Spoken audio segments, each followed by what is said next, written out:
تیری شان عما نوالہ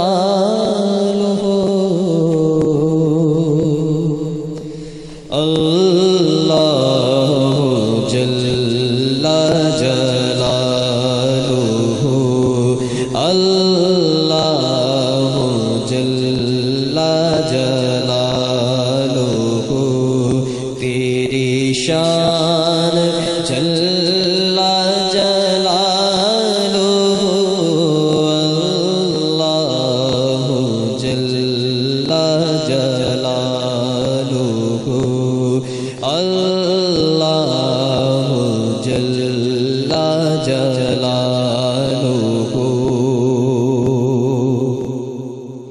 تیرے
مجھ کو دیے جاتا ہے دینے والا ہاتھ اٹھتے نہیں جھولی میری بھر جاتی ہے سنا گو پتا پتا ہے خدایا دم بدم تیرا زمین و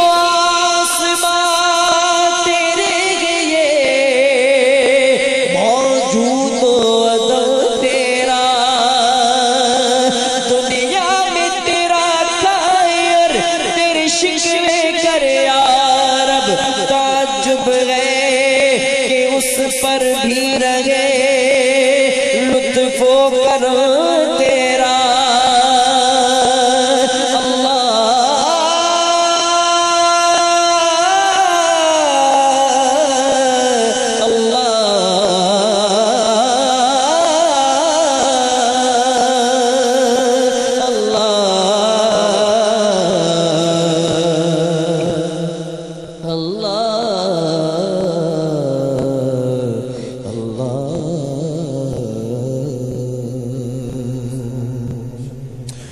بسم اللہ الرحمن الرحیم الحمدللہ رب العالمین والصلاة والسلام علی سید الانبیاء والمرسلین. ناظرین محترم السلام علیکم. آپ کا میزبان تسلیم احمد صابری پروگرام نعمت افطار کے ساتھ حاضر خدمت ہے، اور آج اس کا آغاز ایک اور مختلف انداز، منفرد انداز اور شاندار انداز سے حمد باری تعالیٰ اتنی خوبصورت قاری محسن قادری نے پیش کرنے کی شرف حاصل کیا، اور بہت خوبصورت انداز سے آج آغاز ہوا.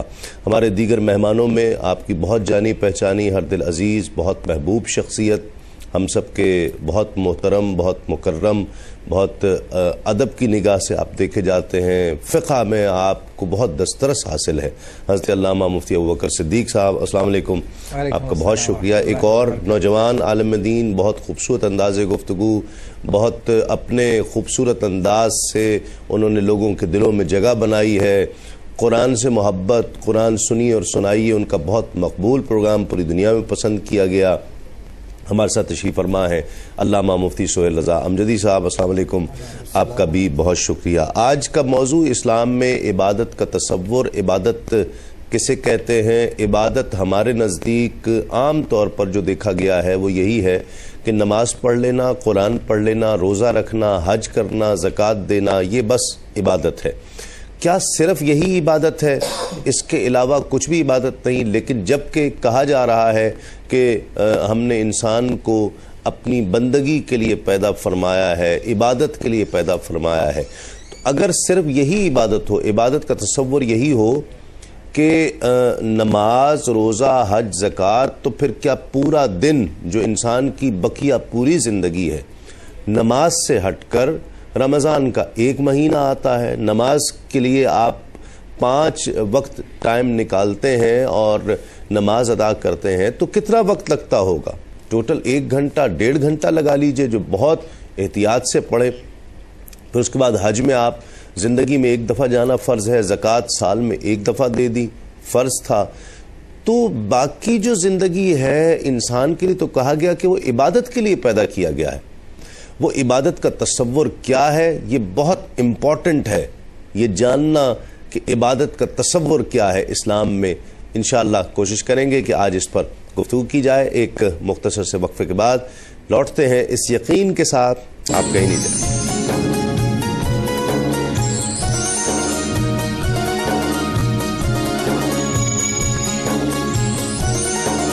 روزے دار کے منہ کی بو.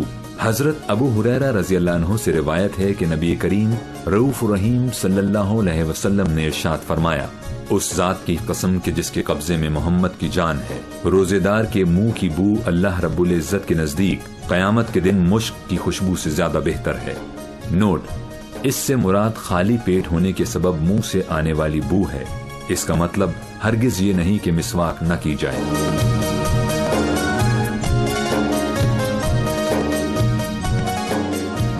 خوش آمدید. آپ پروگرام دیکھ رہے ہیں نعمت افطار تسلیم صابری کے ساتھ. آج کا سوال نوٹ فرما لیجئے. یہودی کن کو خدا کا بیٹا کہتے تھے؟ یہودی کس شخصیت کو خدا کا بیٹا کہا کرتے تھے؟ حضرت ہارون کو، حضرت عیسیٰ کو، یا حضرت عزیر کو؟ حضرت ہارون علیہ السلام، حضرت عیسیٰ علیہ السلام، یا حضرت عزیر علیہ السلام کو؟ ان تینوں میں سے ایک جواب ٹھیک ہے. سوال ہے یہودی کن کو خدا کا بیٹا کہا کرتے تھے؟ ان تینوں میں سے ایک آپشن ٹھیک ہے. آپ جواب دینے کے لیے شامل ہو سکتے ہیں میسج کے ذریعے، اور میسج ٹائپ کرنے کا طریقہ اس وقت بھی ٹیلی ویژن سکرین پر موجود ہے. آپ شامل ہو جائیں گے پروگرام میں، اور جیتنے والے کو جنون گارمنٹس کی جانب سے گفٹ ہیمپر پیش کیا جائے گا. عبادت کا تصور مفتی صاحب دنیا کے تمام مذاہب میں موجود ہے. انسان کو کہا گیا عبادت کے لیے پیدا ہوا، تخلیق کیا گیا ہے. اس سے مراد کیا ہے؟ عبادت، بندگی، اس لفظ کے لفظی شرعی معنی کیا ہے؟ اعوذ باللہ من الشیطان الرجیم. بسم اللہ الرحمن الرحیم. قال تعالی فی کلامہ المجید والفرقان الحمید وما خلقت الجن والانس الا لیعبدون، کہ ہم نے نہیں پیدا کیا جنات اور انسانوں کو مگر اپنی عبادت کے لیے. ٹھیک ہے. تو اب عبادت سے کیا مراد ہے؟ یہی سب سے بیسک سوال ہے. تو اس کے ہم لفظ کے لغوی معنی دیکھنے جائیں عربی زبان میں تو اس کا غایت التذلل والخضوع، انتہائی درجے کے آدمی عاجزی کا اختیار کرنا. اچھا، انتہائی درجے کا خشوع و خضوع کسی کے لیے اختیار کرنا، یہ عبادت کا معنی نکلتا ہے. یہاں تک کہ وہ اونٹ جو بہت زیادہ کمزور ہو جاتا ہے اس کو بھی جو ہے معبد کہتے ہیں.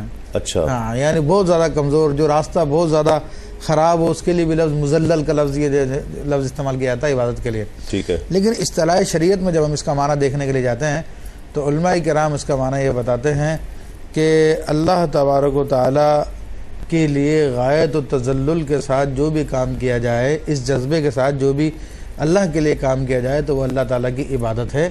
یا دوسرے ایک تعریف یہ بیان کی گئی ہے کہ محبت کے نہایت جو آخری درجات ہے اس درجات میں آ کر انسان اللہ کے لیے جو کام کرتا ہے وہ اس کی عبادت کہلاتے ہیں. ٹھیک ہے. تو یہ اور اب محبت سے آخری درجے سے مراد شدید محبت مراد ہے اس سے، یعنی اوپر کے درجے کی. ہاں، اوپر کے درجے کی محبت مراد ہے. ٹھیک. اور یہ تصور، یہ بات عبادت کا یعنی فطری طور پہ انسان کے دل میں اللہ نے ودیعت فرمایا. ٹھیک ہے. جو بھی انسان پیدا ہوتا ہے یہ نیچرل ارج ہے، فطری تقاضا ہے. اس لیے وہ لوگ جہاں پر کوئی تہذیب نہیں پہنچی ہے وہ بھی کسی نہ کسی صورت میں کسی نہ کسی چیز کی عبادت میں لگے ہوتے ہیں. ٹھیک ہے. اب چاہے وہ اپنے ہاتھ سے بنائے ہوئے کسی پتھر کی عبادت میں لگے ہوں، یا کسی درخت کی عبادت میں لگے ہوں، یا کسی اور سمندر کی یا دریا کی عبادت میں لگے ہوں، یا چاند سورج کی عبادت میں، کیونکہ نیچرل تقاضا ہے انسان کے اندر. اور پھر انسان ایسے موقع پر ایک ایسی ہستی کی تلاش میں ہوتا ہے کہ جو سب سے ماورا ہو، سب سے طاقتور ہو، سب سے قوت والے ہو. ٹھیک ہے. جب اس کی طرف نظر کی جائے تو اس کے معاملات کو حل کر دے. ٹھیک ہے. تو اب انسان اپنی عقل سے جب تلاش کرنا نکلتا ہے تو وہ ٹھوکریں کھا جاتا ہے، ادھر ادھر چلا جاتا ہے. اللہ نے اسی کے لیے، اسی کی پہچان کے لیے کہ معبود صحیح کون ہے، انبیاء کرام علیہ السلام کو ارسال فرمایا تاکہ ان کے راستے پہ چل کے صحیح معبود کو پہچان کے اس کے لیے اپنا سارا خلوص ظاہر کر کے رکھ دیا جائے. ٹھیک ہے. یہ اپنی جگہ پر میں ذرا اس کو اس اینگل سے لینا چاہتا ہوں کہ نماز، روزہ، حج، زکوٰۃ کیا صرف یہی عبادت ہے یا اس کے علاوہ بھی جو کام کیا جائے اللہ کے لیے، جس طرح کہا کہ محبت میں سرشار ہو کر کوئی کام کیا جائے اس کو بندگی کہتے ہیں، تو کیا اس کے علاوہ بھی کوئی بندگی ہے؟ بسم اللہ الرحمن الرحیم. اللہم صلی علی محمد وعلی آل محمد. دیکھیں، لفظ عبد اور ایک ہے معبود. ٹھیک ہے. معبود خالق و مالک ہے، عبد بندہ ہے. اچھا، عبد کے معنی ہی میں جس طرح قبلہ مفتی صاحب نے بھی فرمایا اس میں تذلل پایا جاتا ہے، تواضع پائی جاتی ہے. اچھا، ایک بندہ یعنی عبد اپنے معبود کی بارگاہ میں جو عبدیت کا اظہار کرتا ہے اسے بھی عبادت کہتے ہیں. ٹھیک ہے. اچھا، یہ ہر مذہب میں علیحدہ علیحدہ طریقے جو ہے وہ بیان کیے گئے. قرآن کریم خود کہتا ہے لِكُلٍّ جَعَلْنَا مِنْكُمْ شِرْعَةً وَمِنْهَاجًا. ہر ایک کی شریعت مختلف ہے. ہر نبی دین لے کر آئے، دین کی تمام باتیں سب میں یکساں ہیں، لیکن شریعت ہر نبی کی، ہر رسول کی علیحدہ علیحدہ ہو سکتی تھی اور ہوئی بھی ہے. ہر نبی کی شریعت مختلف ہوئی ہے. اب یہاں جو آپ نے بات کی ہے کہ فقط یہ نماز، روزہ، حج، زکوٰۃ یہی عبادت ہے یا عبادت کا تصور اس سے آگے بھی ہے؟ دیکھیں، عبادت کا تصور انسان یا کوئی مسلمان بھی اس سے یہ حق حاصل نہیں کہ وہ تصور اپنی طرف سے بنا لے کہ جی یہ عبادت ہے، یہ عبادت نہیں ہے. تصور اگر فراہم کرے گا تو وہ اللہ رب العالمین فراہم کرے گا. تصور اگر عبادت کا ہوگا تو نبی علیہ السلام اذن الہی سے ہمیں بتائیں گے. اب جبرائیل امین علیہ السلام حاضر خدمت ہوتے ہیں اور انسانی صورت میں آ کر یہ سوال کرتے ہیں فاخبرنی عن الاسلام، کہ یا رسول اللہ مجھے اسلام کے بارے میں بتائیے کیا ہے. تو آقا علیہ السلام نے شہادت کی بات فرمائی، نماز، روزہ، حج، زکوٰۃ کی بات فرمائی، اور جب ایمان کی بات فرمائی تو وہاں پر بھی شہادت توحید کی، رسالت کی، تمام فرشتوں پر ایمان، تمام رسولوں پر ایمان، تمام انبیاء پر ایمان، جنت دوزخ پر ایمان، اور مقدر کے خیر اور شر ہونے کا بیان، ان تمام پر ایمان لانا. لیکن یہاں پر ایک بات اور بھی ہے کہ فرمائے کہ احسان کیا ہے. تو فرمائے کہ تعبدو کأنک ترا، تو عبادت کر ایسی کہ وہ تو اسے دیکھ رہا ہے. فَإِن لَمْ تَكُنْ تَرَا، اگر یہ نہیں ہو سکتا تو اسے نہیں دیکھ سکتا تو کم از کم اتنا ہو کہ وہ تجھے دیکھ رہا ہے. یعنی اب یہ احساس کہ اللہ رب العالمین ہمیں دیکھ رہا ہے تو ہمیں وہ عمل کرنا ہے کہ جس سے اللہ تعالیٰ راضی ہو جائے. تو جس عمل سے بھی اللہ تعالیٰ راضی ہو اسے عبادت کہیں گے. تو اللہ رب العالمین حقوق اللہ کی تعمیل سے بھی راضی ہوتا ہے اور حقوق العباد کی تعمیل سے بھی راضی ہوتا ہے. تو نماز، روزہ، حج، زکوٰۃ یہ بھی عبادت، اور آپ اپنی زندگی جو بسر کر رہے ہیں وہ رسول اللہ کی تعلیمات کے مطابق بسر کریں گے تو وہ بھی عبادت. ٹھیک. حصول رزق حلال عین عبادت ہے، ہم جگہ جگہ پڑھتے ہیں. ٹھیک ہے، یہ عبادت یہ کس طرح کی عبادت ہے؟ اپنے لیے کما رہا ہے، اپنے بچوں کے لیے روٹی روزی کما رہا ہے، یہ عبادت کیسے ہو گئی؟ اس میں اللہ کے لیے کیا ہے؟ بڑی آپ نے زبردست کوشچن کیا ہے. یہ دیکھیں اللہ کے لیے کیا ہے. ایک دوسری بلا شبہ یہ اللہ کے لیے اور یہ عین عبادت ہے. اس کو یقیناً سمجھنا چاہتے ہیں نا اس کو کیسے ہے. جی ہاں، میں ایک دوسری حدیث کی مثال سے بیان کرتا ہوں. نبی کریم صلی اللہ تعالی علیہ وسلم نے ارشاد فرمایا کہ بندہ جو اپنے اہل کے ساتھ جو وظیفہ زوجیت ادا کرتا ہے وہ بھی عبادت ہے. اچھا. تو اس پر صحابہ کرام رضوان اللہ علیہ مجمع نے عرض کیا رسول اللہ صلی اللہ علیہ وسلم یہ اپنی خواہش کو پورا کرتا ہے، یہ کیسے عبادت ہے؟ آپ علیہ الصلوۃ والسلام نے ارشاد فرمایا کہ اچھا یہ بتاؤ کہ اگر یہ اپنے اہل سے اپنی خواہش کو پورا نہیں کرتا بلکہ کسی اور جگہ کرتا تو کیا اسے گناہ ہوتا؟ صحابہ نے عرض کیا رسول اللہ جی گناہ تو ہوتا ہے اسے. تو فرمایا کہ جب یہ حلال میں اپنی خواہش کو پوری کر رہا تو اس کو ثواب ملے گا. واہ واہ واہ واہ واہ. اب اولاد کی پرورش کرنا ذمہ داری ہے انسان پر، اور اس کے لیے وہ حرام مال سے بھی کر سکتا ہے اور حلال مال سے بھی کر سکتا ہے. ٹھیک ہے. اور حرام سے کرنا زیادہ آسان ہوتا ہے، لیکن اگر یہ حرام سے کرتا تو یقیناً اس کو گناہ ملتا اور اس کا سارا کا سارا فعل جو ہے گناہ ہو جاتا، نافرمانی ہو جاتا. ٹھیک. لیکن اگر حلال طریقے سے کر رہا تو سارا کا سارا عبادت بن گیا. حرام راستوں کو چھوڑ رہا ہے، حلال کو اپنا رہا ہے تو یہ سارا عبادت بن گیا. تو یہ اللہ کے لیے ہے اور اللہ کا خوف اس میں شامل ہو گیا، اس کی محبت کا وہ انداز جس کا آپ ذکر کر رہے تھے وہ اس میں شامل ہو گیا. ناظرین ایک مختصر سا وقفے کے بعد جب لوٹیں گے تو اس پر مزید انشاءاللہ گفتگو کریں گے، اس یقین کے ساتھ آپ کہیں نہیں جائیں گے. پہچان ہے غریب. فرمان حضرت خواجہ غریب نواز رحمت اللہ علیہ. صحبت کا اثر. سلطان الہند حضرت خواجہ معین الدین چشتی اجمیری رحمت اللہ علیہ نے ارشاد فرمایا صحبت کا اثر ضرور ہوتا ہے. اگر بد بھی نیک صحبت میں بیٹھے تو نیک ہو جاتا ہے، اور اگر نیک بری صحبت میں بیٹھے تو بد ہو جاتا ہے. بس جس نے بھی اچھا پھل پایا نیکوں کی صحبت سے پایا. اہل سلوک کے نزدیک نیکوں کی صحبت نیک کام کرنے سے بھی بہتر ہے، کیونکہ نیک کام کرنے کی تحریک نیکوکاروں کی صحبت سے ہوتی ہے اور بروں کی صحبت برا کام کرنے سے بدتر ہے.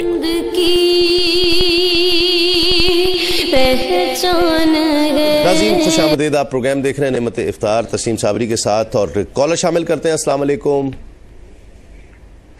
السلام علیکم. وعلیکم السلام. جی کون صاحب اور کہاں سے بات کر رہے ہیں؟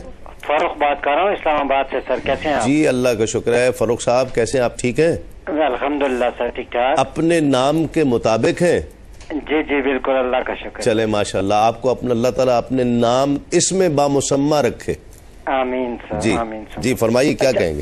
میرا مفتی صاحب سے یہ سوال ہے کہ میرے پاس تقریباً 3.5 لاکھ روپے کی اماؤنٹ ہے جس پہ 1 سال ہو چکا ہے. ٹھیک ہے. لیکن مجھے پنجاب گورنمنٹ کی طرف سے یلو کیب اسکیم کی گاڑی ملی ہے جس کی 8,000 ہر منتھ قسط ہے. ٹھیک ہے. اس کی 3 سال کی قسطیں بھی رہتی ہیں. ٹھیک ہے. وہ اس لیے یکمشت بینک میں جمع نہیں کرواتے، پھر انشورنس وغیرہ کا چکر ہے وہ اکٹھے لیتے نہیں ہیں، تو مجھے ہر مہینے وہ قسط دینی پڑتی ہے. تو میرے پہ کیا زکوٰۃ واجب بنتی ہے کہ نہیں بنتی؟ ٹھیک ہے. اس کا تقریباً 3,20,000 روپیہ یعنی رہتا ہے.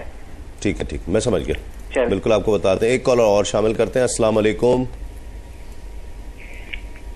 السلام علیکم. لائن ڈراپ ہو گئی ہے. جی مفتی صاحب کیا کہتے ہیں؟ دیکھیں صورت مذکورہ میں اگر یہ چونکہ ان کو 3,20,000 دینے ہیں اور ٹوٹل ان کے پاس جو ہے 3,50,000 ہے، تو ایسی صورت میں جب یہ مائنس کریں گے قرض کو اس میں سے تو ان کے پاس اتنی رقم نہیں بنتی جو نصاب کی مقدار تک پہنچے. ٹھیک ہے. ایسی صورت میں ان پہ زکوٰۃ نہیں ہوگی. ٹھیک ہے. عبادت کے تصور کے تعلق سے جو بات کی، بہت خوبصورت بات، میرا خیال ہے بہت سے لوگوں کے لیے بالکل نئی بات ہوگی جو بات مفتی صاحب نے فرمائی ہے. لیکن عام طور پہ جو دیکھا گیا ہے کہ رزق حلال کمانے والا یا وہ بھی عبادت کر رہا ہے اور اس میں سارا دن رات لگے رہے، اس کو دنیا دار سمجھا جاتا ہے، اور جو مسجد کا رخ زیادہ کر رہا ہو، اس کو فارغ ہو، کوئی کام نہ کر رہا ہو، رزق حلال اس کے لیے اتنا مشکل نہ ہو، آسانی سے مل رہا ہو، اور مسجد میں آ جا رہا ہو تو اس کو بڑا دیندار سمجھتے ہیں. یہ کیا مطلب کوئی تضاد ہمارے سوچنے کا ہے کیا؟ یہ ہماری سوچوں کا تضاد تو ہو سکتا ہے، لیکن دین اسلام کا یہ مزاج نہیں ہے. دین اسلام کا بڑا حسین مزاج ہے کہ آپ دیکھیں کہ انسان کما رہا ہے اپنے لیے، لیکن چونکہ اس کی نیت میں یہ بات شامل ہے انما الاعمال بالنیات، نیت میں یہ بات شامل ہے کہ میں حلال روزی کماؤں گا، حرام نہیں کماؤں گا، حلال روزی کما کر حلال لقمہ اپنے پیٹ میں ڈالوں گا اور اپنی عبادات کے لیے کمر بستہ ہو جاؤں گا. میری اولاد ہے، میرے بیوی بچے ہیں، میں ان کو حلال کما کر کھلاؤں گا تو اللہ تبارک و تعالیٰ انہیں بھی اچھی توفیق عطا فرمائے گا، زندگی کا مقصد عطا فرمائے گا. تو یہ بھی نہ صرف نیکی ہے بلکہ اس پر اجر و ثواب بھی ہے. حضور نبی کریم صلی اللہ علیہ وسلم کی بارگاہ میں ایک شخص کا ذکر ہوا کہ یا رسول اللہ یہ حلال روزی میں بہت زیادہ کوشش کرتا ہے اور اس کی عبادات میں اتنی کوششیں نظر نہیں آتی، حالانکہ وہ فرائض واجبات سنتیں ادا فرماتے ہیں. یہی بات میں ہم پوچھ کر ڈسکس کر. ٹھیک جی. تو یا رسول اللہ کیا ہی اچھا ہوتا کہ یہ عبادات میں زیادہ کوشش کرتا. تو میرے آقا علیہ الصلوۃ والسلام نے فرمایا کہ یہ حلال کما رہا ہے تو اس کی حلال کی یہ کوششیں بھی اللہ تبارک و تعالیٰ اس سے عبادت میں شمار فرمائے گا. اللہ اللہ. دیکھیں یہ اسلام کا مزاج ہے. یہ تصور دیکھ کر مطلب وہ لوگ جو کہتے ہیں جی اسلام پر عمل کرنا بڑا مشکل ہے، کہاں سے مشکل ہے؟ یعنی ایک زبردست بات میں آپ کو عرض کروں، آپ کسی بات پر بہت بڑے امام گزرے ہیں، سیدنا امام ابو الحسن الشاذلی رحمۃ اللہ تعالیٰ علیہ، اتنی عظیم بات انہوں نے فرمائی ہے کہ اگر بندہ مومن اپنے فرائض کی پابندی کرتا ہے اور رزق حلال میں صحیح کرتا ہے تو اس نے اپنا مجاہدہ مکمل کر لیا ہے. اللہ اللہ اللہ. اب کوئی چلوں کی کوئی ضرورت نہیں، کسی چیز کی ضرورت نہیں ہے. صرف یہ بلکہ میں نے ایک روایت سنی ہے یا کہیں پڑھی ہے، آپ اس کی تصدیق یا تردید فرمائیے گا، کہ وہ کئی ایسے انسان کے گناہ ہیں جو دعاؤں سے یا استغفار سے ختم نہیں ہوتے ہیں، وہ رزق حلال کی کوشش سے ختم ہوتے ہیں. جی ہاں، رزق حلال کی کوشش میں جو اس کو پریشانیاں لاحق ہوتی ہیں. اچھا یہ صحیح ہے. جی ہاں، جو اس کا پسینہ نکلتا ہے، جو اس کو سوچ و بچار کرنی پڑتی ہے کہ میں کس طرح سے رزق حلال کماؤں، ٹھیک، تو اس پریشانی کی بدولت اللہ تعالیٰ ان گناہوں کی مغفرت فرما دیتا ہے جو توبہ سے بھی نہیں ہونے تھے، اچھا کسی اور چیز سے بھی معاف نہیں ہوتا. بلکہ بعض اوقات مفتی صاحب کی بات کو آگے بڑھاؤں گا، ہم دیکھتے ہیں نا کہ ایک چھولے والا چھولے کی ریڑھی لے کر بیٹھا ہوا ہے، ایک موچی بیٹھا ہوا ہے، اس کی حلال کما رہا ہے. ہم کہتے ہیں کہ نہیں جی ہماری تو دکان ہونی چاہیے، اچھی نوکری ہونی چاہیے، ذلت کی جگہ ہم کیوں جائیں؟ میرے آقا علیہ الصلوۃ والسلام نے فرمایا کہ جو رزق حلال کے لیے ذلت کی جگہ کھڑا ہوگا اللہ تبارک و تعالیٰ اس کی عزتوں میں اضافہ فرمائے. تو ذلیل کرنے والے کہاں جائیں گے؟ پھر وہ جو موچی کو موچی ان کا خطرہ ہے، وہ جو موچی کو موچی اور نائی کو نائی، اور پھر وہ کہاں جائیں گے؟ میں بتاتا ہوں کہاں جائیں گے. نبی جہنم میں جائیں گے کیونکہ تکبر ہے. وہ کسی کو حقیر جاننا تکبر ہے. اور نبی علیہ السلام ارشاد فرماتے ہیں کہ جس کے دل میں رائی برابر بھی تکبر ہوگا وہ جنت کی خوشبو بھی نہیں سونگھ پائے گا. حالانکہ جنت کی خوشبو 500 سال کی مسافت کے فاصلے سے آتی ہے. آج اس کو چونٹی سمجھ رہا ہے، کل روز قیامت چونٹی بنا کر مسل دیا جائے گا. کالر شامل کرتے ہیں. السلام علیکم. السلام علیکم. السلام علیکم. لائن ڈراپ ہو گئی ہے. ناظرین، ہم بہت ساری چیزوں کو بالکل مختلف انداز سے لیتے ہیں، لیکن حقیقت کچھ اور ہے، شریعت کچھ اور کہہ رہی ہے. یعنی حصول رزق حلال عبادت، اس میں ذلت اٹھائے، اجر و ثواب کا باعث بنے، کسی ذلت کی جگہ پر کھڑا ہو اور اپنے بچوں کے لیے، اپنا پیٹ پالنے کے لیے اگر رزق حلال کے لیے کوشش کر رہا ہے تو، اور اس کے لیے کوئی ذلت اٹھا رہا ہے، کوئی تانا دے رہا ہے آ کر، اس کی ذلت اٹھا رہا ہے، ایک نفس پر بوجھ پڑ رہا ہے، اجر و ثواب کا باعث جنتی قرار دیا جا رہا ہے. دوسری طرف وہ شخص ہے جو قریب سے گزرتا ہے، تو فلانے کو تو موچی ہے، تو نائی ہے، یہ کوئی کام کرنے کا طریقہ ہے، یہ ٹھیلا اٹھاؤ یہاں سے یہ، اور تکبر کا اظہار کرے، اس کے لیے کہا گیا کہ وہ جنت کی خوشبو بھی نہیں پائے گا. یعنی تصور کیجئے ہم کس ڈگر پر چل رہے ہیں، ہم کس گروہ میں شامل ہونا چاہتے ہیں، کس میں نہیں ہونا چاہتے. اس حوالے سے بات کریں گے. ایک کالر اور شامل کرتے ہیں. السلام علیکم. السلام علیکم. السلام علیکم. لائن میرے خیال ڈراپ ہو گئی ہے. قرآن مجید میں اللہ رب العزت نے نیکی کا تصور دینے کے تعلق سے جب عبادت کا ذکر ہوا تو مال خرچ کرنے کو بھی عبادت کہا. وہ کون سے ذرائع ہیں؟ مال خرچ کرنے کو جو عبادت فرمایا قرآن کریم نے، وہ کئی مقامات پر فرمایا ہے کہ مال خرچ کرنا. اب دیکھیں یہ جو اللہ تعالیٰ مال عطا فرماتا ہے نا، تو انسان کہتا ہے میرا مال میرا مال، یہ تو میں نے اپنے قوت سے کمایا ہے، اپنے زور سے کمایا ہے، اپنے علم سے کمایا ہے. اور یہی بات قارون نے کہی تھی، قال انما اوتیتو علی علم عندی، کہ یہ تو میرا جو مال ہے نا، یہ مال مجھے کسی نے نہیں عطا فرمایا، یہ تو وہ مال ہے جو میں نے علم کے زور پر کمایا ہے۔ اور اللہ رب العالمین نے اسے فرمایا تھا کہ وَأَحْسِن كَمَا أَحْسَنَ اللَّهُ إِلَيْكَ وَلَا تَبْغِ الْفَسَادَ فِي الْأَرْضِ، کہ تو احسان کر لوگوں پر جس طرح ہم نے تجھ پر احسان فرمایا۔ اگر تو نے احسان نہیں کیا، ہمارا دیا ہوا مال لوگوں کو نہیں دیا، ہماری بارگاہ میں خرچ نہیں کیا، تو تو زمین میں فساد برپا کرنے والا ہوگا۔ بالآخر اس نے خرچ کرنے سے انکار کر دیا تو اپنے خزانے سمیت زمین میں دھسا دیا گیا، فخسفنا بی وبدار الارض۔ اپنے بیوی بچوں پر بھی مال خرچ کرنا، یہ بھی ماں باپ پر خرچ کرنا، بالکل، بلکہ میرے آقا بھائیوں پہ خرچ کرنا۔ میرے آقا علیہ السلام نے فرمایا کہ جب بندہ اپنے گھر والوں کے منہ میں حلال لقمہ ڈالتا ہے تو یہ بھی صدقہ ہے، یہ بھی نیکی ہے۔ اپنے بچوں کو کھلاتا ہے، یہ بھی نیکی ہے۔ ماں باپ کے لیے، اپنے والدین کے لیے، اپنے بہن بھائیوں کے لیے، بلکہ اپنے دوست احبہ کو جو کھلاتا ہے یہ بھی نیکی ہے۔ کچھ بھی کھلا دے، جی کچھ بھی کھلا دے یہ بھی نیکی ہے، حلال چیز کھلائے، صدقہ، جی صدقہ۔ اللہ رب العالمین فرماتا ہے کہ مثل الذین ينفقون اموالهم فی سبیل اللہ کمثل حبۃ انبتت سبع سنابل فی کل سنبلہ 100 حبہ۔ اب دیکھیں ذرا، اللہ رب العالمین فرماتا ہے کہ میری بارگاہ میں، اس آیت کے علاوہ میں ایک اور بات عرض کر رہا ہوں کہ میری بارگاہ میں اپنا مال بیچو، اپنی جانیں بیچو، اور اس کے بدلے میں جنت لے لو۔ تسلیم بھائی، آپ کہیں پر کوئی چیز خریدنے کے لیے جاتے ہیں، آپ اپنا مال دیتے ہیں، اس کی چیز لیتے ہیں، ٹھیک ہے نا؟ یہاں پر مال بھی اس کا، جان بھی اس کی، اور وہ بندے سے فرما رہا ہے کہ دونوں چیزیں بیچ مجھ پر اور اس کے عوض میں جنت لے۔ بیچنا کیا ہے؟ کہ مال اللہ تعالیٰ کی بارگاہ میں خرچ کرتے رہیں۔ واہ واہ واہ واہ۔ ناظرین، ایک مختصر سا وقفہ، وقفے کے بعد لوٹتے ہیں اس یقین کے ساتھ آپ کہیں نہیں جائیں۔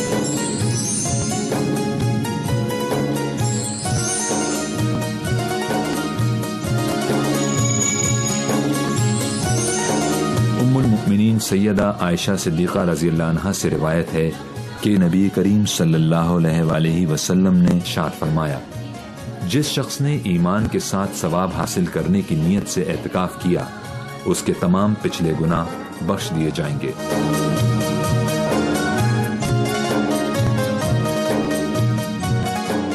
ناظرین خوش آمدید، آپ پروگرام دیکھ رہے ہیں نعمت افطار تسلیم صابری کے ساتھ، اور ہمیں جوائن کیا ہے بہت ہی ممتاز عالم دین، بہت خوبصورت انداز گفتگو آپ کا بہت پسند کیے جاتے ہیں، آپ نوجوانوں میں، بزرگوں میں، ہر طبقے میں آپ بہت اچھا بولتے ہیں ماشاءاللہ۔ علامہ شجاع الدین شیخ صاحب، السلام علیکم۔ وعلیکم السلام، بہت شکریہ، آپ بھی تشریف لائے۔ آپ ہی سے آغاز کر لیتے ہیں ہم، کچھ تھوڑا سا اس اینگل، کچھ گفتگو تو میرے خیال آپ سن بھی رہتے، تشریف لے آئے تھے، کچھ اس اینگل سے بھی کہ کچھ لوگ جو حقوق العباد ہیں ان کو ادا کرنا بس یہ عبادت ہے، ہم نے اس اینگل سے بات کی کہ وہ بھی ایک بہت بڑی عبادت ہے، ٹھیک ہے، لیکن کچھ لوگ صرف اسی کو عبادت کے نہیں، بس کسی کو ہنسا دینا، کسی کو خوش کر دینا، یہی ہے دنیا، بس کسی کا دل نہ توڑنا، باقی نمازیں وغیرہ وہ تو سب اللہ معاف کر دے گا، وہ بڑا رحیم اور رحمان ٹھیک ہے۔ اس عبادت سے انکار یہ بھی ایک فیشن بنتا جا رہا ہے۔ بسم اللہ الرحمن الرحیم۔ بہت نازک اور قیمتی مسئلہ ہے کہ جس پہ توجہ آپ نے دلائی ہے کہ ایک طبقہ ہمارے معاشرے میں وہ ہے کہ جو کچھ خیر کے کام کرتا ہے، اور جیسے آپ نے فرمایا کہ ہم اس کی نفی بھی نہیں کر سکتے، ہمارا دین خدمت خلق، بلکہ ہم تو ابھی یہی بات اس کو ہم نے بہت ہائی لائٹ کیا، بالکل جیسے رب العالمین کے رسول علیہ السلام نے فرمایا کہ اللہ تعالیٰ کل فرمائے گا، میرے بندے میں بھوکا تھا تو نے مجھے کھلایا نہیں، میں پیاسا تھا تو نے مجھے پلایا نہیں، میں بیمار تھا تو نے میری عیادت نہ کی، میں بے لباس تھا تو نے مجھے لباس نہ دیا، مسلم شریف کی روایت۔ بندہ اس کرے گا اللہ تجھے ان چیزوں کی کیا حاجت، تو اللہ فرمائے کہ میرا فلاں بندہ بھوکا پیاسا بے لباس اور بیمار تھا، تو نے کھلایا ہوتا، پلایا ہوتا، اس کی عیادت کی ہوتی، اس کو لباس دیا ہوتا تو مجھے پا لیتا۔ اب یہ بھی دین کی تعلیم ہے، لیکن خوبصورت بات یہ کہ حقوق العباد کا حکم بھی دیا کس نے ہے؟ واہ واہ واہ، اللہ نے دیا ہے۔ اگر آج میں یا کوئی بندہ اپنے ماں باپ کا دل دکھاتا ہے تو ماں باپ کیا کر لیں گے؟ اس بندے نے جواب مرنے کے بعد ماں باپ کو نہیں اللہ کو دینا ہے۔ اسی طرح بیوی کے حقوق ہیں، رشتہ داروں کے حقوق ہیں، تو یہ جو حقوق و لباس جنہیں ہم کہتے ہیں ان کی ادائیگی کا حکم بھی اللہ کا ہے، اور اگر آج ہم نے ان میں بھی کوتاہی کی تو جواب تو اللہ کے سامنے دینا ہے، تو دراصل بالآخر حقوق و لباس بھی حقوق اللہ بن جاتے ہیں۔ اور ایسے حضرات جو اس ایک طرف ٹلٹ یا جھکاؤ رکھتے ہیں، سادہ سی بات ہے، سورہ مدثر دیکھیں، سورہ مدثر کی آیت نمبر 42، 43، 44، قرآن کہتا ہے جنت والے جہنم والوں سے پوچھیں گے ما سلککم فی سقر، کس شے نے تمہیں جہنم میں ڈالا؟ قالوا لم نکن من المصلین، پہلا جواب ہوگا ہم نماز ادا نہیں کرتے تھے، حقوق اللہ آ گیا۔ ولم نکن نطعم المسکین، ہم مسکین کو کھانا نہیں کھلاتے تھے، حقوق العباد آ گئے۔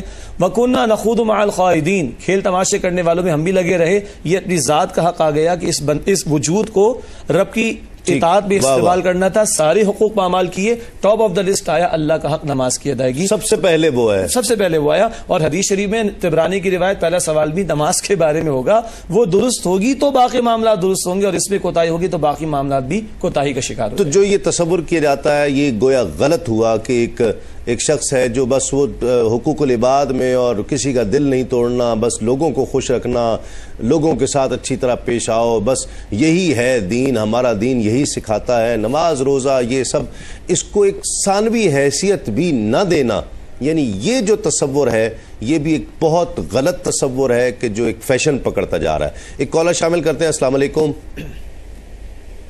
السلام علیکم۔ وعلیکم السلام، کون اور کہاں سے؟ میں انڈیا راجستھان سے بول رہا ہوں، چھوٹے سے قصبے سے بول رہا تھا۔ جی جی بھائی۔ میں یہ پوچھا تھا کہ یہ جو اجمل صاحب مولانا صاحب ہے، ایک بار آپ کے پروگرام میں انہوں نے بتایا تھا کہ سود انڈیا کے اندر جو بینک ہیں اس پہ جو ہم پیسہ رکھتے ہیں اس سے جو ملتا ہے نفع تو وہ لینا جائز ہے۔ ایسا ہی ایک اور آپ کا پاکستان کا ایک چینل ہے، اس میں انہوں نے بھی کچھ دن پہلے ایسے بتایا تھا، تو تھوڑا سا کنفیوژن ہے، تو یہ میں تھوڑا کلیئر کرنا چاہتا تھا۔ ٹھیک ہے، بالکل بالکل آپ کو بتاتے ہیں۔ ایک کالر اور شامل کرتے ہیں۔ السلام علیکم۔ السلام علیکم، لائن ڈراپ ہو گئی۔ جی مفتی صاحب کیا کہیں؟ اس مسئلے کے حوالے سے پہلے بھی میں کئی مرتبہ ذکر کر چکا ہوں، علماء کی دو رائے ہیں۔ بعض علماء تو وہ کہتے ہیں کہ سود کے نام پہ جو کچھ لیا جائے، چاہے مسلمان سے لیا جائے چاہے غیر مسلم سے لیا جائے، وہ سود ہی ہے۔ لیکن سیدنا امام اعظم ابو حنیفہ رحمۃ اللہ علیہ کا فتویٰ یہ ہے کہ مسلمانوں کے ساتھ تو سود ہوتا ہے لیکن غیر مسلم کے ساتھ سود متحقق نہیں ہوتا، اور اس کی دلیل صاحب ہدایہ نے نبی علیہ الصلوۃ والسلام کی حدیث مبارکہ پیش کی ہے۔ فرمایا کہ لا ربا بین المسلم والحرب ثمہ، کہ مسلمان و حربی کے درمیان میں وہاں پہ سود دارالحرب میں سود متحقق نہیں ہوتا۔ علماء نے شرح میں فرمایا کہ دارالحرب کی قید یہاں پہ اتفاقی ہے، حربی دنیا میں جہاں پر بھی پایا جائے گا اس کا ساتھ یہی حکم ہوگا۔ تو جو مولانا اجمل صاحب یا اکمل صاحب کا جو حوالہ دے رہے ہیں تو وہ بھی اسی حوالے سے ہے، اور بعض لوگ میں نے بتایا کہ انکار کرتے ہیں اس بات کا۔ تو بہرحال یہ کہ غیر مسلم کے ساتھ نبی علیہ الصلوۃ والسلام کی حدیث کے مطابق سود متحقق نہیں ہوتا، لیکن اس میں بھی شرط یہ ہے کہ وہ لیتے وقت سود کی نیت نہ کرے۔ اگر سود کی نیت کرے گا تو گناہ گار ہوگا، سود کا گناہ تو نہیں ہوگا، ویسے گناہ ہوگا اسے۔ ٹھیک ہے، اگلے کالر شامل کرتے ہیں۔ السلام علیکم۔ السلام علیکم۔ وعلیکم السلام، کون اور کہاں سے بات کر رہی ہیں؟ میں سعدیہ خان بات کر رہی لاہور سے۔ جی فرمائیے۔ آپ کا پروگرام بہت اچھا ہے تسلیم بھائی، بہت شکریہ، بہت شکریہ۔ میرا ایک چھوٹا سا کوشچن ہے آپ سے، بچپن سے یہ سنتے آ رہے ہیں کہ وہ جمعے کی دن اگر عید کر لی جائے تو وہ حکومت کے اوپر بھاری ہوتی ہے، مطلب ہم بچپن سے ایک چیز سن رہے فنومینا ہے۔ تو میں آپ سے یہ پوچھنا چاہتی ہوں کہ شریعت سنت حدیث کی نصرت کی کیا اہمیت ہے؟ اچھا ٹھیک ہے، ہاں جی۔ دیکھیں وہ اذا قاموا الی الصلاۃ قاموا کسالى، جب وہ نماز کے لیے کھڑے ہوتے ہیں تو بڑی سستی کے ساتھ کھڑے ہوتے ہیں۔ تو جو بے ایمان قسم کے حکمران ہوتے ہیں ان کے لیے دو عید، جمعے کے دن عید بھاری ہوتی ہے کیونکہ دو دفعہ نماز پڑھنے کے لیے جانا پڑتا ہے لوگوں کے سامنے۔ اتنی بھاری؟ ہاں اتنی بھاری ہے، باقی تو کوئی بھاری نہیں، وہی بھاری ہے۔ ہاں بلکہ پہلے وہ جو وقت کے خلیفہ ہوتے تھے انہیں خطبہ بھی دینا ہوتا تھا، آج کے اس قابل نہیں ہے، تو وہ خطبہ جمعے کا بھی دیتے تھے، خطبہ عید کا بھی دیتے تھے، تو ذمہ داری زیادہ ہوتی تھی، وہ ذمہ داری بھاری ہوتی تھی، نہ کہ اس کو سیاسی معاملات میں لے کے جمعے کی دو بنانے پر بھاری، دو خطبے بھاری ہو جائیں گے۔ بسا اوقات گورنمنٹ بھی یہ سمجھتی ہے کہ واقعی بھاری ہے، تو یہ بھاری نہیں بلکہ میں سمجھتا ہوں کہ دو خطبے باعث برکت ہے، باعث برکت ہے، اللہ کی عبادت کا موقع مل رہا ہے، عیدین کا اور دو عیدیں جمع ہو رہی ہیں، اور دو عیدیں جمع ہو رہی ہیں۔ اس دفعہ امکان ہو رہا ہے اگر 29 روزے ہوتے ہیں تو جمعے کی عید ہمیں نصیب ہوگی، اور دو خطبے مبارک جمع ہو رہے ہیں، دو خطبے اس دن نصیب ہوگی۔ مسئلہ یہ ہے کہ جب لوگوں کا عقیدہ یہ ہو جائے کہ نجومیوں سے مشورہ کر کے اپنے مستقبل کے معاملات طے کرنا شروع کر دیں کہ اس دن گوشت کٹوانا چاہیے، اس دن گوشت نہیں کٹوانا چاہیے، تو پھر یہ عبادت تو بھاری لگے گی۔ اس لیے تو میں نے پہلے آیت پڑھی ہے کہ اللہ تعالیٰ نے منافقین کے بارے میں فرمایا کہ وَإِذَا قَامُوا إِلَى الصَّلَاةِ، جب یہ لوگ نماز کے لیے کھڑا ہوتے ہیں قاموا کسالى، تو بڑے ڈھیلے پن سے جاتے ہیں نماز کے لیے، تو یہ معاملہ ہے بھاری ہونے کا۔ چلے آج کی صحیح بات بھی یہی تھی، ہم وہ یہ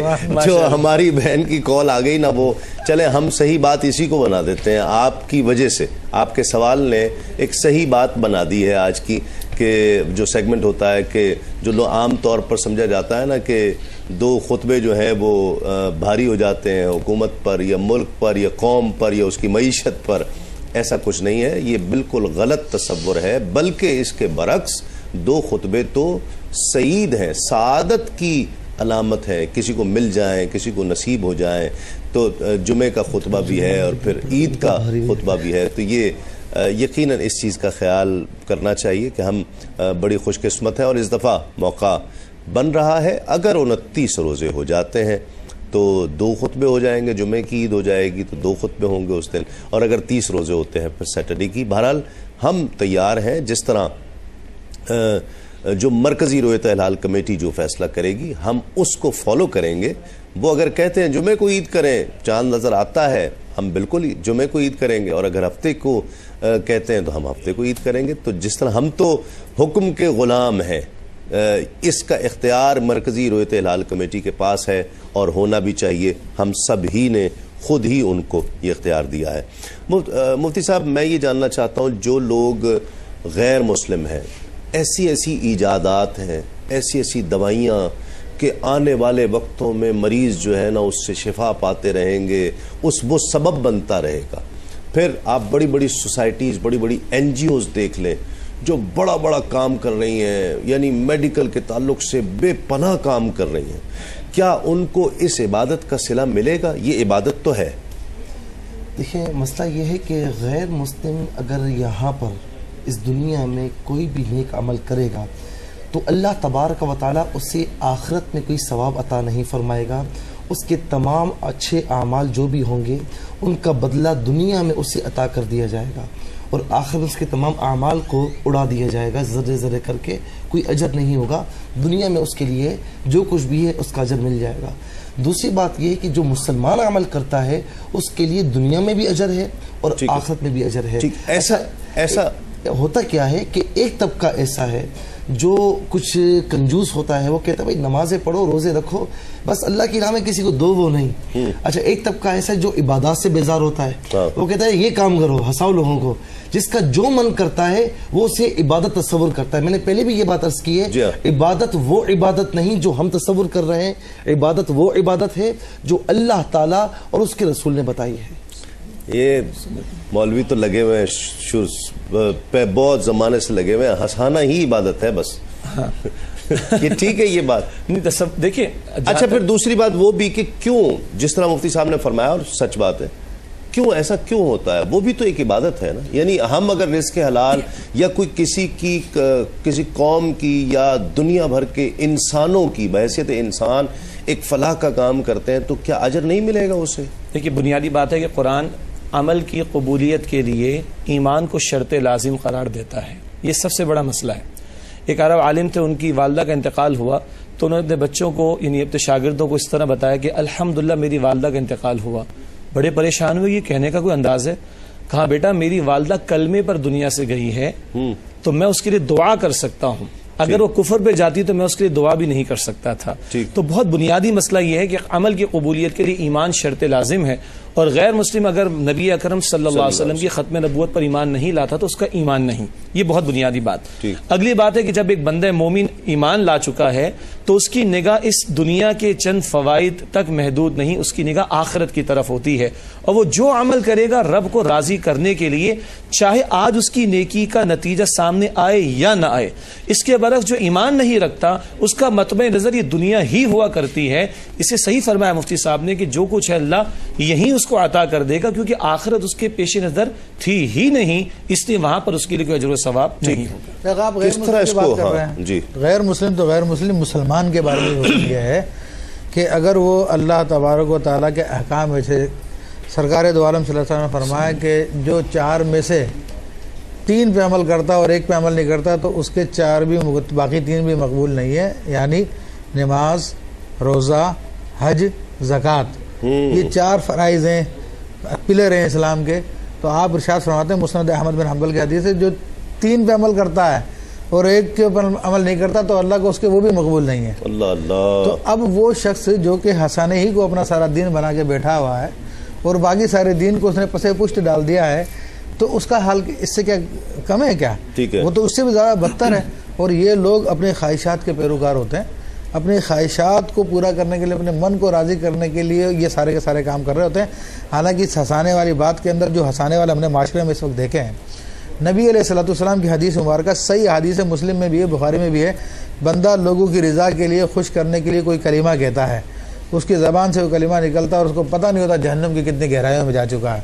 تو معاذ اللہ آج ہم نے ہنسانے والوں کو دیکھا، وہ کہیں جنت کا مذاق بناتے ہوئے نظر آتے ہیں، کہیں جہنم کا مذاق اڑا رہے ہوتے ہیں، کہیں کسی دین کی کسی بات کا مذاق، فرشتوں کا مذاق اڑا رہے ہوتے ہیں. تو ان کی بات بات میں کفریات ہے، اور جو لوگ ان کی بات سن کر خوش ہوتے ہیں اس کفریات کو، تو وہ بھی اسی کے حکم میں داخل ہو جاتے ہیں. میں عرض کروں گا جی کہ کسی کو یعنی کسی کو ہنسانا، کسی کا دل خوش کرنا یہ منع نہیں ہے، ثواب ہے، لیکن خوش کرنے کے لیے جھوٹ بولنا یہ منع ہے. کالر شامل کرتے ہیں. السلام علیکم. السلام علیکم. ہیلو، السلام علیکم. وعلیکم السلام. کون کہاں سے بات کر رہی ہیں؟ جی میں اوسلو ناروے سے بات کر رہی ہوں. آپ تمام حضرات کی خدمت میں میری طرف سے، میرے ہسبینڈ کی طرف سے سلام. وعلیکم السلام. مجھے پتا چلا تھا کہ اوسلو میں، ناروے میں یا یورپ میں پروگرام نہیں آ رہا تھا، تو کچھ ایسا تھا مسئلہ؟ اب ٹھیک آ رہا ہے؟ ہاں جی، جو دوسرے نہیں، ہمارے تو ریگولر آ رہا ہے نا، ریگولر باقاعدہ ہم آپ کا پروگرام دیکھ رہے ہیں. جب سے رمضان اسٹارٹ ہوا ہے تو میں کال ملانے کی کوشش کرتی ہوں، بڑی مشکل سے آج جا کے لگی ہے. اچھا. تو میں نے آپ سے سوال پوچھنا تھا کہ 3 دن کا اعتکاف ہوتا ہے، کیونکہ آج ہمارے نا 21واں روزہ شروع ہو جائے گا نا. ٹھیک ہے جی. اور نا ایک سوال اور پوچھنا تھا کہ نا اس وضو کے بارے میں، کیونکہ نا وضو برقرار نہیں رہتا نا، کسی کے حضرت کے بارے میں پوچھنا تھا. ان کا وضو برقرار نہیں رہتا، وہ نا دوسری رکعت بہت مشکل سے کرتے ہیں کہ نماز ان کو پھر کر کے دوبارہ پھر وضو کرنا پڑتا ہے، نماز پوری نہیں ہوتی ان کی. ٹھیک ہے. ٹھیک ہے. تو اس وجہ سے وہ جماعت کے ساتھ بھی نہیں نماز پڑھتے، پھر گھر میں انہیں نماز پڑھنی پڑتی ہے کہ نا. میں سمجھ گیا. ٹھیک ہے، بالکل آپ کو بتاتے ہیں. جی مفتی صاحب. دیکھیں، اعتکاف 3 دن کا اگر کرنا چاہتی ہیں تو یہ نفلی اعتکاف کہلائے گا، اور اس میں کوئی حرج نہیں، عبادت ہے، بہت ثواب ملے گا. ٹھیک ہے. اور 10 دن کا البتہ سنت ہے جو رسول اللہ صلی اللہ علیہ وسلم کی، جو آخر عشرے میں کیا جاتا ہے. پھر انہوں نے ایک صاحب کے بارے میں کہا، اگر ان کو واقعی اتنی شدید شکایت ہے کہ وہ وضو کرنے کے بعد اپنے 4 رکعت بھی پورے ادا نہیں کر پاتے، تو ایسی صورت میں پھر وہ شرعی معذور کے حکم میں آ جائیں گے. بلکہ ان کے اوپر شرط یہ بتائیے، ایک نماز کا پورا وقت ایسا گزر جائے جس میں وہ کوشش کرتے رہیں کہ وضو کر کے اپنی نماز 4 رکعت پورے کر لیں، لیکن وہ نہ کر سکے تو شرعی معذور ہے. ان کے لیے اب حکم یہ ہوگا کہ وہ ایک مرتبہ وضو کر لیں. وضو کرنے کے دوران اس وقت کے اندر، ایک وقت سے لے کے دوسرے وقت کے دوران جتنی دفعہ بھی اس عذر کی وجہ سے اگر ان کا وضو ٹوٹ جاتا ہے تو ان کے وضو پہ کوئی اثر نہیں پڑے گا، یہ اپنی عبادتوں کو جاری رکھ سکتے ہیں. صحیح. ناظرین، ایک مختصر سا وقفے کے بعد لوٹتے ہیں اس یقین کے ساتھ آپ کہیں نہیں جائیں.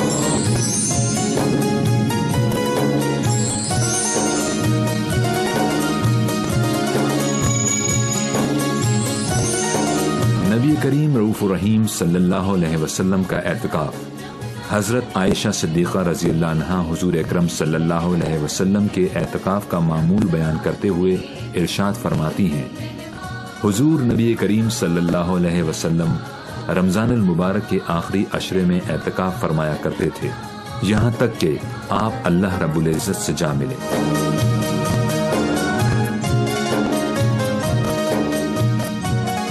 ناظرین خوش آمدید. آپ پروگرام دیکھ رہے ہیں نعمت افطار. تسلیم صابری کے ساتھ کلام شامل کرتے ہیں. ہمارے ساتھ تشریف فرما ہے قاری محسن قادری. قاری صاحب ماشاءاللہ، کون سا کلام پڑھیں گے؟ یہ شمس وارسی صاحب کا ایک کلام ہے. بسم اللہ. بسم اللہ. میری فرسٹ ٹائم پیش کر رہا ہوں.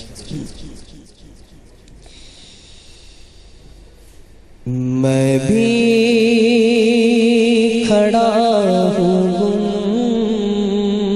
گنبد خضرا کے سامنے، واہ. میں بھی کھڑا ہوں گنبد خضرا کے سامنے، میں بھی کھڑا ہوں گنبد خضرا کے سامنے،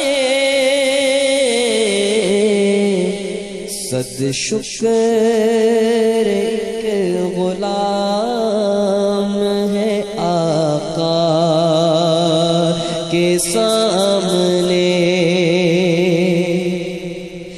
صد شکر ایک غلام ہے آقا کے سامنے، میں بھی کھڑا ہوں گنبد خضرا کے سامنے، اس کے عارضے سے دلاتا ہے جو نجات،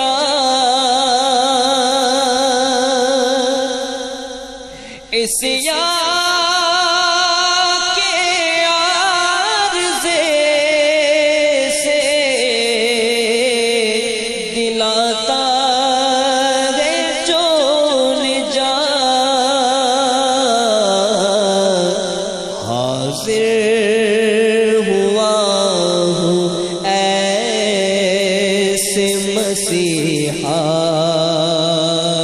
سامنے حاضر ہوا ہوں ایسے مسیحا کے سامنے، میں بھی کھڑا ہوں گنبد خضرا کے سامنے،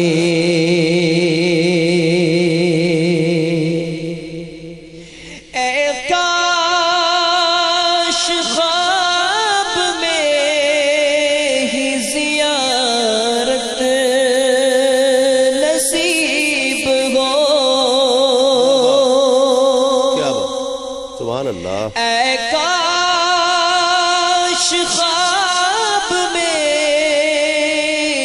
زیارت نصیب ہو، میں کامراں ہوں صورت زیبا کے سامنے، میں کامراں ہوں صورت زیبا کے سامنے، ایک بار پھر اذن حضوری ملے مجھے،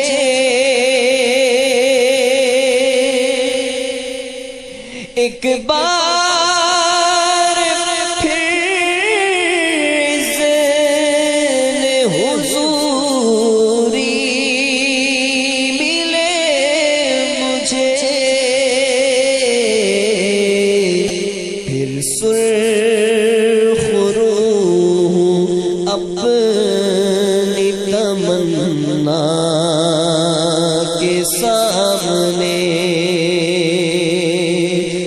سرخ روح اپنی تمنا کے سامنے، میں بھی کھڑا ہوں گنبد خضرا کے سامنے۔ ماشاءاللہ ماشاءاللہ۔ علامہ صاحب چند جملوں میں کس طرح سے کنکلوڈ کریں گے عبادت کے تصور کو، عبادت کو؟ بسم اللہ الرحمن الرحیم۔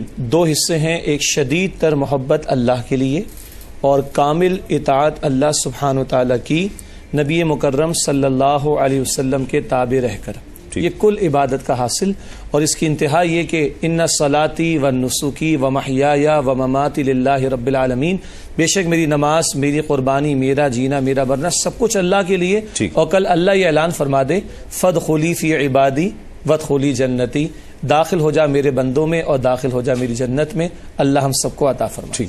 دو جملے، وقت ختم ہو گیا ہے، پہلے ہی وقفے کا اشارہ ہو گیا مجھے۔ دیکھیں اس میں تو بات واضح ہے کہ اسلامی وہ واحد مذہب ہے جو ہمارے تمام اعمال کو عبادت قرار دیتا ہے، بلکہ دنیا کے دیگر مذاہب کے اندر تو جو خاص عبادت ہے وہ بھی خاص مقامات پہ ادا ہو سکتی ہے، تو یہ فرق ہے۔ کیا کہتے ہیں؟ عبادت کے وہ تصور نہ اپنائے کہ جو ہمارا اپنا تصور ہو، بلکہ وہ تصور اپنائے کہ جو تصور اللہ اور اس کے رسول نے دیا ہو. اسی لیے فرمایا کہ اے ایمان والو اسلام میں پورے کے پورے داخل ہو جاؤ. واہ. آج کا سوال نوٹ فرما لیجئے. یہودی کن کو خدا کا بیٹا کہتے تھے؟ یہودی کن کو خدا کا بیٹا کہتے تھے؟ حضرت ہارون علیہ السلام، حضرت عیسیٰ علیہ السلام یا حضرت عزیر علیہ السلام؟ ان میں سے ایک جواب ٹھیک ہے. آپ جواب دینے کے لیے میسج کے ذریعے شامل ہو سکیں گے پروگرام میں.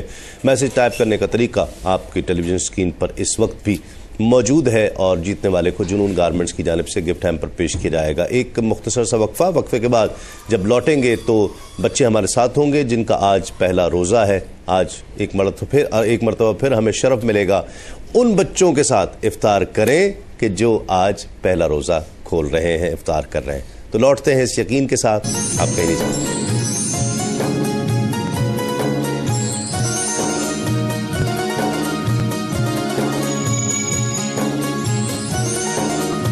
اعتکاف کرنے والوں کا اعزاز.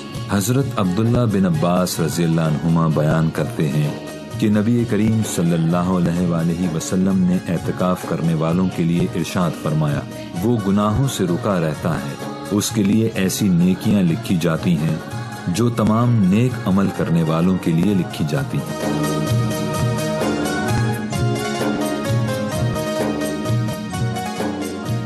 خوش آمدید. بچے ہمارے ساتھ ہیں اور روزہ کشائی ہے ان بچوں کی. آج یہ بڑے پیارے پیارے بچے جو ہیں ہمارے ساتھ آ گئے ہیں. ان سے آپ کا بھی تعارف کراتے ہیں. یہ ہمارے ساتھ روزہ کھولیں گے آج.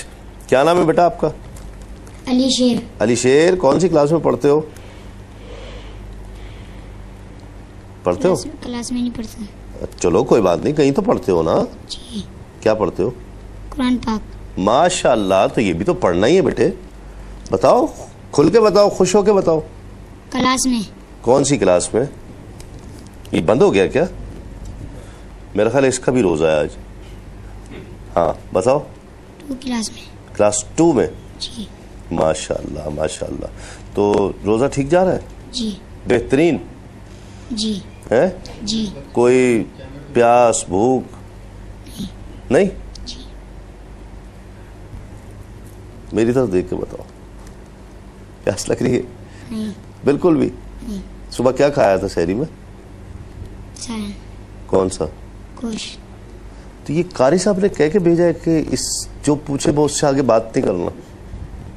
کہہ کے بھیجا کسی نے؟ کس نے کہا تھا کہ تسلیم بھائی پوچھے نا کہ کیا کھایا تھا؟ سالن. ساتھ کیا کھایا؟ روٹی. ایسے کسی نے کہا تھا؟ نہیں. تو بولو بیٹا، کھل کے بولو. شاباش. گوشت کھایا تھا. گوشت کھایا تھا. دیکھا. آپ کا نام کیا بیٹا؟ شان. شان. آپ کیا کرتے ہو؟ پڑھتے ہو؟ کون سی کلاس میں؟ 3 میں. روزہ ٹھیک جا رہا ہے؟ یس. مزیدار ہے؟ زبردست. یس. کیا کھایا تھا سحری میں؟ آلو پراٹھا. آلو پراٹھا. آلو کا پراٹھا. واہ، پسند ہے یس. بہت؟ گرما گرم. یس. ابھی کیا کھاؤ گے؟ بریانی. بریانی کھاؤ گے؟ مزیدار والوں کی بریانی پسند ہے آپ کو بھی؟ یس. مجھے بھی بہت پسند ہے. دیکھو یار بس لیکن کھا نہیں پا رہا. 3-4 دن سے ذرا طبیعت صحیح نہیں ہے نا، تو میں اس لیے کھا نہیں رہا. مجھے بہت پسند ہے حالانکہ. تو تمہاری تو طبیعت ٹھیک ہے تو میرے حصے کی بھی تم کھانا، ٹھیک ہے. اور یہ تمہارے لیے نمکو خالد سویٹس والوں کی جانب سے نا، خالد بیکرز والوں کی طرف سے نمکو بھی آئے ہیں، مزیدار کے حلیم بھی ہے، بریانی بھی ہے، اور یہ کچھ گفٹس بھی ہیں وہ بھی تمہیں دیتے ہیں ابھی. اس کا کیا نام ہے بیٹا؟ ایرام امین. ایرام. کیا کرتی ہو؟ پڑھتی ہو؟ جی. کون سی کلاس میں؟ 2 میں پڑھتی ہو؟ جی. روزہ ٹھیک جا رہا ہے؟ جی. گرمی زیادہ تو نہیں ہے؟ آج تو موسم بہت اچھا ہے نا؟ جی. ہوا چل رہی ہے. رات کو بارش بھی ہوئی تھی، ہلکی ہلکی ہوئی تھی نا؟ پتہ چلا تھا؟ اب تو جلدی سو گئی ہوگی. ہم سو رہے تھے. سو رہے تھے؟ صبح کتنے بجے اٹھے تھے؟ 8 بجے. 8. تو روزہ کس نے رکھا تھا؟ 3 بجے. 3 بجے اٹھی تھی؟ اس سے پہلے پکا یاد کرو کتنے بجے اٹھی تھی؟ 3 بجے کہ 8 بجے؟ 3 بجے. پھر کیا کیا تھا؟ سحری کی تھی؟ جی. کیا کھایا تھا؟ دہی پراٹھا اور تھوڑا سالن، گوشت کا سالن. مزہ آیا تھا؟ جی. اب تو بہت یاد آ رہا ہوگا. وہ روزہ رکھا کہاں تم نے؟ فریج میں. فریج میں؟ ٹھنڈا ہو گیا ہوگا، وہ تو جم گیا ہوگا، دہی تو اس وقت اس میں سے جما ہوا ہوگا ہے نا؟ جی تو اب فریج سے جو ہے نا کسی کو بھیج کے نا تو اس کا روزہ یار اس کا فریج سے نکلوا لو جلدی ذرا، ٹھیک ہے نا؟ افطاری ہونے والی ہے اور اس کا روزہ جو ہے نا ارم کا ایسا نہ ہو کہ ٹھنڈا ٹھنڈا جم جائے کہیں وہیں پہ، جلدی لے آؤ، شاباش. اس کا جو ہے نا آج روزہ فریج میں رہنے نہیں دینا، ٹھیک ہے؟ آپ کا کیا نام ہے بیٹا؟ مہک نہیں. مہک نہیں. آپ پڑھتی ہو کون سی کلاس میں؟ 6 میں. روزہ ٹھیک جا رہا ہے؟ آپ نے کیا کھایا تھا صبح؟ دال اور پراٹھا. دال اور پراٹھا. دال پسند ہے لگتا ہے اس کو. مجھے بھی دال بہت پسند ہے. کون سی دال؟ مسور کی دال. اوئے ہوئے ہوئے، وہ تو بہت پسند ہے مجھے. آپ کو بھی پسند ہے؟ تو دیکھو ہماری پسند کتنی ملتی ہے نا؟ اور یہ بتاؤ کہ روزہ اب لگ رہا ہے؟ نہیں. بالکل نہیں لگ رہا، تھوڑا سا بھی نہیں لگ رہا ہے. اب اچھا لگتا ہے نا روزہ رکھنا، اچھا لگتا ہے. پھر رکھو گی آئندہ ہے نا؟ تسلیم بھائی آج میرا قرآن بھی ختم ہوا ہے. ارے ماشاءاللہ ماشاءاللہ، واہ واہ، 2 خوشیاں، قرآن مجید بھی ختم ہوا اور روزہ بھی رکھ لیا. تو سناؤ گی قرآن مجید؟ سنا دو، ایک سورت سنا دو. اعوذ باللہ من الشیطان الرجیم، بسم اللہ الرحمن الرحیم. قل هو اللہ احد اللہ الصمد لم یلد ولم یولد ولم یکن له کفوا احد. صدق اللہ العلی العظیم. ماشاءاللہ ماشاءاللہ. اور بھائی کوئی کچھ سنائے گا؟ نعت کوئی تلاوت سناؤ گے؟ ہاں تلاوت. چلو یہ علی شیر کو سنانے دو یار. اعوذ باللہ من الشیطان الرجیم، بسم اللہ الرحمن الرحیم. قل اعوذ برب الناس ملک الناس الہ الناس من شر الوسواس الخناس الذي يوسوس في صدور الناس من الجنة والناس. واہ واہ، ماشاءاللہ ماشاءاللہ، بہت مبارک بھائی. یہ تمہیں گفٹ ہے تمہارے لیے. ایک تو دیں بھائی، شان کو دیں. یہ تو ایک تو آیا ہے صاحبزادہ حسان حسیب الرحمان صاحب کی جانب سے، ٹھیک ہے؟ موبائل ہے تم لوگوں کے لیے. اور ایک جو ہے نا میری ابھی سی ڈی ریلیز ہوئی ہے نئی، تسلیمات والیوم 2، وہ بھی تمہیں دے رہے ہیں، وہ بھی سننا، ٹھیک ہے؟ یہ آپ کے لیے. یہ مفتی صاحب دیجئے ذرا. اور یہ گڑیا آپ کے لیے، ٹھیک ہے؟ کیا کرو گی موبائل کا؟ دونوں چلاؤ گے؟ تینوں چلاؤ گے؟ چلو دعا کرو پہلے، پھر سب دعا کریں گے، پھر اس کے بعد افطاری کریں گے. بلکہ ہے نا مائک آپ کے پاس؟ ہاں ہے، ٹھیک ہے. دعا کریں گے. بسم اللہ. الحمدللہ رب العالمین والصلاة والسلام علی سید الانبیاء والمرسلین. اللہم صلی علی سیدنا ومولانا محمد وعلی آلہ وصحبہ وبارک وسلم. اللہم ربنا تقبل منا صلاتنا وقیامنا وركوعنا وسجودنا وعبادتنا وتسابيحنا وتهليلنا وصيامنا وسحورنا وإفطارنا وتلاوتنا إنك أنت السميع العليم. وتب علينا إنك أنت التواب الرحيم. اللهم بك أصبحنا وبك أمسينا وبك نحيا وبك نموت وإليك النشور يا رب العالمين. اللهم إنا ضعيف فقونا، إنا ذليل فأعزنا، إنا فقير فأغننا يا أرحم الراحمين. یا الہ العالمین، ماہ رمضان کے تمام روزے اپنی بارگاہ میں قبول فرما. اے مولا یہ بچوں نے پہلے روزے رکھے، ان کے روزے اپنی بارگاہ میں قبول فرما. یا الہ العالمین ان کے والدین کی آنکھیں ان سے ٹھنڈی فرما. یا الہ العالمین ہم سب کے صغیرہ کبیرہ گناہوں کو معاف فرما. اے مولا یہ افطار کے لمحات ہیں، قبولیت کے لمحات ہیں. یا الہ العالمین ہم سب کی تمام دعائیں مقبول فرما. خالی ہاتھ جتنے اٹھے ہیں اے مولا انہیں اپنی خاص رحمتوں سے مملو فرما. اے الہ العالمین محترم جناب حاجی عبدالرزاق صاحب کو صحت عافیت کے ساتھ طویل زندگی عطا فرما. ان کی تمام روحانی جسمانی بیماریوں کو دور فرما. ہم سب کی تمام دعاؤں کو شرف قبولیت نصیب فرما. وصلی اللہ تعالی علی خیر خلقی محمد وآلہ وصحبہ اجمعین برحمتک یا ارحم الراحمین.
ماشاءاللہ. خیر مقدم ہے آپ کا ناظرین کرام سیگمنٹ نعت ہی نعت میں، اور آج ہمارے ساتھ موجود ہیں ایک نوجوان خوش آواز خوش گلو قاری محمد محسن قادری، اور جتنے نوجوان ثنا خواں ہیں جو اپ کمنگ نعت خواں ہیں نا، مجھے ان میں سے سب سے زیادہ یہ پسند ہے. اور میں نے آج ان کو بس سمجھ لیں کہ فرمائش کر کے اور اصرار کر کے بلوایا. یہ اتنا اچھا ماشاءاللہ پڑھتے ہیں، تو آپ دیکھیں گے کچھ کلام مشہور چیزیں ان سے انشاءاللہ ہم پڑھوائیں گے، کچھ ان کی پڑھی ہوئی چیزیں ہیں وہ انشاءاللہ ان سے پڑھوائیں گے، تو بہت لطف آئے گا آپ کو. یا محمد نور مجسم، ادیب رائے پوری صاحب کا کلام. یا محمد نور مجسم بابا یا حبیبی یا مولائی، تصویر کمال محبت تنویر جمال خدائی. یا محمد نور مجسم تیرا وصف بیان کیسے،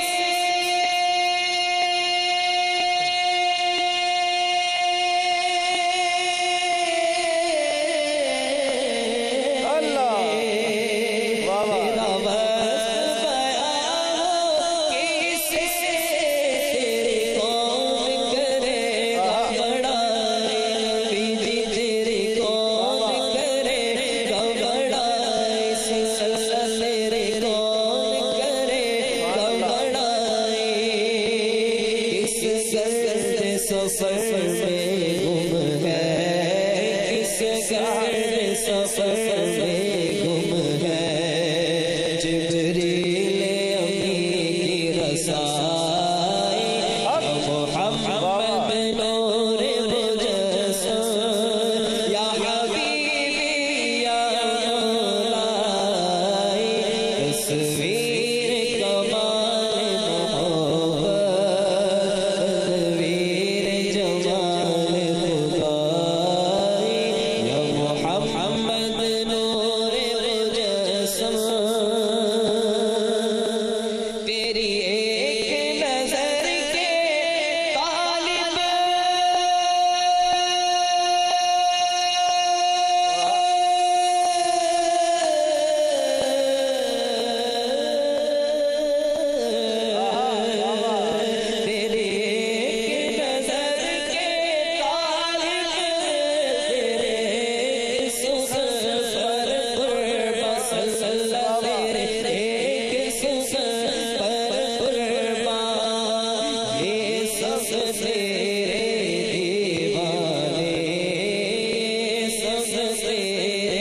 ایک آپ نے پڑھا چوما حدر ارض و سما، بہت ناظرین، بہت بچپن میں جب یہ بہت چھوٹا سا تھا نا، میں نے اس سے کلام تب سنا تھا، بہت زمانوں پہلے کی آپ کو بات بتا رہا ہوں. اس وقت یہ قرات میں مشہور ہوا کرتے تھے، چھوٹا سا ہوتا تھا، اپنے والد کے ساتھ آیا کرتے تھے یہ محافل میں. تو ان دنوں میں وہاں جب کبھی کبھی نعت بھی پڑھنے کا اس کو موقع ملتے، ویسے تو اس کو لوگ حسن قرات کے لیے بلاتے تھے، تو نعت کم پڑھتے تھے. یہ جب نعت پڑھتے تھے تو اکثر یہ نعت بھی پڑھا کرتے تھے، چوما حدر ارض و سما. چوما حدر ارض و سما، چوما حدر ارض و سما، تابا توئے تابا توئے، رشک ملک نور خدا، رشک ملک نور خدا، انسان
چھوڑ فکر دنیا کی چل مدینے چلتے ہیں. چھوڑ فکر دنیا کی چل مدینے چلتے ہیں. چھوڑ فکر دنیا کی چل مدینے چلتے ہیں. مصطفیٰ غلاموں کی قسمت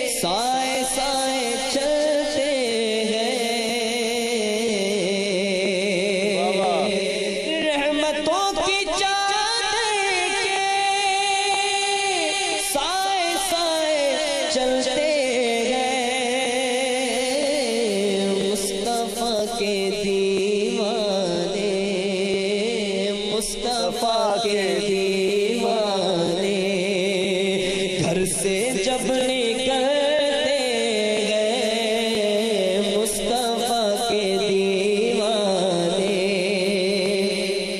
گھر سے جب نکلتے ہیں مدینے چل مدینے چلتے ہیں، چھوڑ فکر دنیا کی۔ ایک دو شعر ہم مدینے سے اللہ کیوں آ گئے، اور پھر اس کے بعد انشاءاللہ جو وقت ہوگا سب ان کا اتارا ہے، وہ کلام پڑھیں گے انشاءاللہ۔ ہم مدینے سے کیوں آ گئے، قلب حیران کی تسکین وہی رہ گئے۔ ہم مدینے سے کیوں آ گئے، قلب حیران کی تسکین وہی رہ گئے، دل وہی رہ گیا، جان وہی رہ گئی، غم اسی در پہ اپنے جبھی رہ گئے، دل وہی رہ گیا، جان وہی رہ گئے، غم اسی در پہ اپنے جبھی رہ گئے، ہم اسی در پہ اپنی جبھی رہ گئے۔ اللہ اللہ کا درود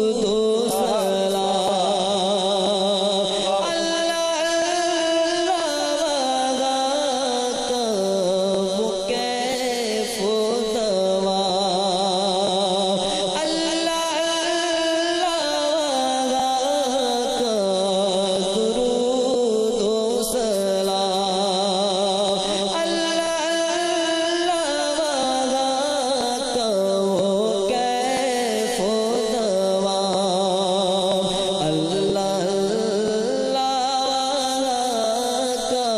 سجود و قیام وہ صلاۃ سکون آفری رہ گئے،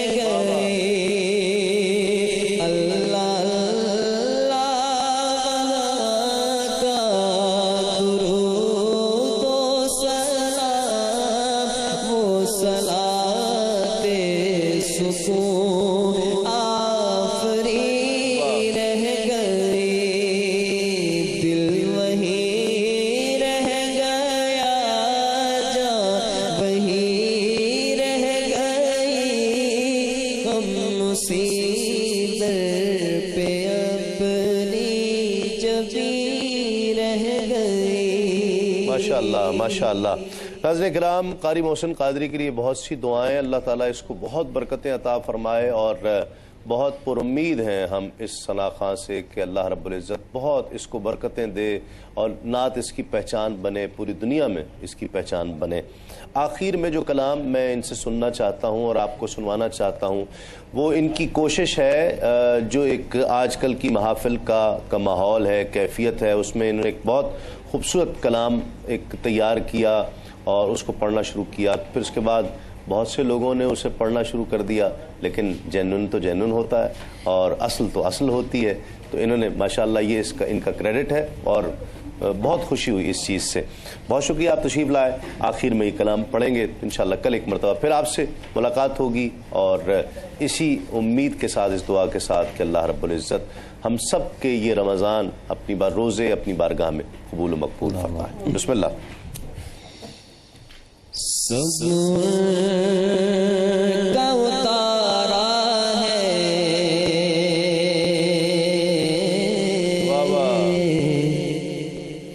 صبر کا اتارا ہے، صبر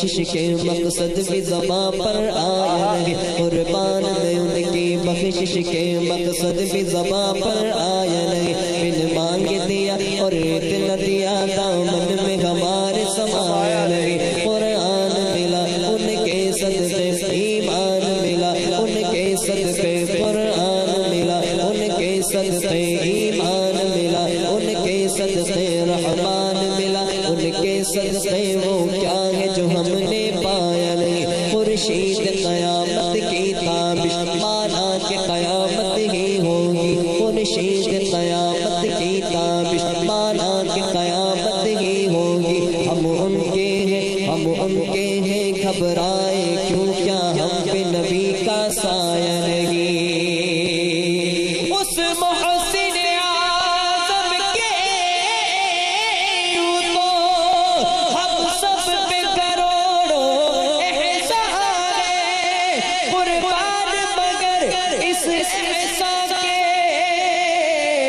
احسان بھی کیا تو جچایا نہیں، منگتوں کا گزار ہے سرکار کے ٹکڑوں پر، منگتوں کا گزارا ہے سرکار کے ٹکڑوں پر، منگتوں کا گزارا ہے،